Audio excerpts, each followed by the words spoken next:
Picobot, notre nouveau navire. C'est un monocoque, pour l'instant gréé à 2 mâts. Il a une voile d'avant et une voile d'arrière. Il a également une quille qui va lui servir à sa stabilité.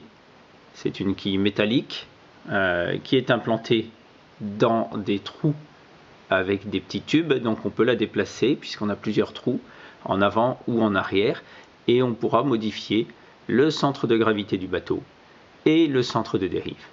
De la même manière, les mâts sont amovibles et on pourra changer la position de ces mâts. C'est intéressant pour travailler sur la stabilité de route d'un navire, puisque si on a un seul mât, par exemple sur l'arrière du navire, et que le vent vient de la direction de la caméra, qu'est-ce qui va se passer quand on souffle? Le bateau vient vers le vent, puisque le centre de voilure, ici, la voile est en arrière de la quille, le centre de voilure est en arrière du centre de dérive. Par contre, quand on met une voile à l'arrière et une voile à l'avant, et donc on a un centre de voilure qui se situe à peu près ici, c'est-à-dire au-dessus de la quille ou légèrement en avant, et qu'on souffle,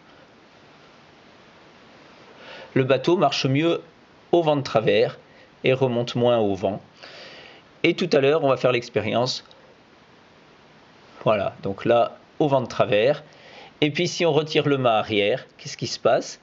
On a le centre de voilure qui se retrouve très en avant du centre de dérive. Et donc, si je souffle, le bateau court tout de suite au vent arrière. Ça va être intéressant pour parler de la stabilité de route des navires, qui est primordiale pour les efforts sur la barre et les efforts de l'homme de barre ou du pilote automatique.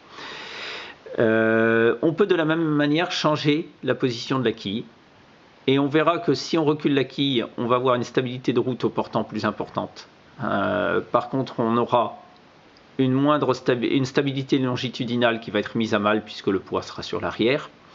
Alors on peut travailler ces bateaux avec plusieurs mâts comme on vient de le faire, ou avec un seul mât comme ici. Donc là, établi pour le vent de travers ou le près, puisque c'est des bateaux qui marchent très très bien au près.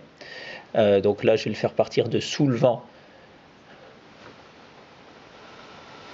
Et puis il remonte au vent. On voit que il vient plutôt vers la caméra et c'est de là que nous soufflons. Voilà. Tandis que gréement sur l'avant, donc forcément court au vent arrière, et gréement sur l'arrière, notre bateau, à ce moment-là, quand on souffle, se positionne bout au vent et ne pourra pas fonctionner. C'est intéressant pour montrer comment sur un navire, on va faire des choix de réduction de voilure en particulier ou de répartition des voiles. Si on veut courir au portant, c'est-à-dire avec le vent derrière, on mettra plutôt des voiles sur l'avant du bateau. Si on a besoin d'aller contre le vent, on sera obligé de mettre des voiles un petit peu sur l'arrière, pas forcément beaucoup, mais un petit peu.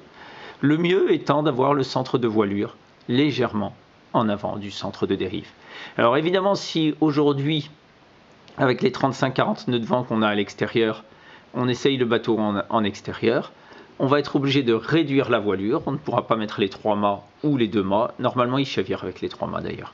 Ce qui montre que quand on a trop de poids dans les hauts, le bateau ne tient pas debout. Donc c'est important également pour la stabilité du navire.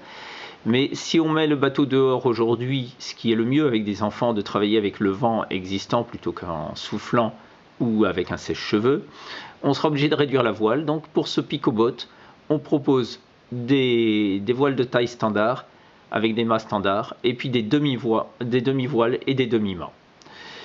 Ça permet de travailler de la physique, tout simplement, de parler de questions de force. On parlera la prochaine fois de l'orientation de la voile en fonction de la route que l'on veut faire par rapport au vent, de l'angle que l'on veut faire par rapport au vent, et quelle va être la position de voile la plus performante pour avancer vite. Puisque l'objectif, pour finir, que ce soit en course ou pour la sécurité des navires, c'est de faire de la vitesse. La suite au prochain épisode.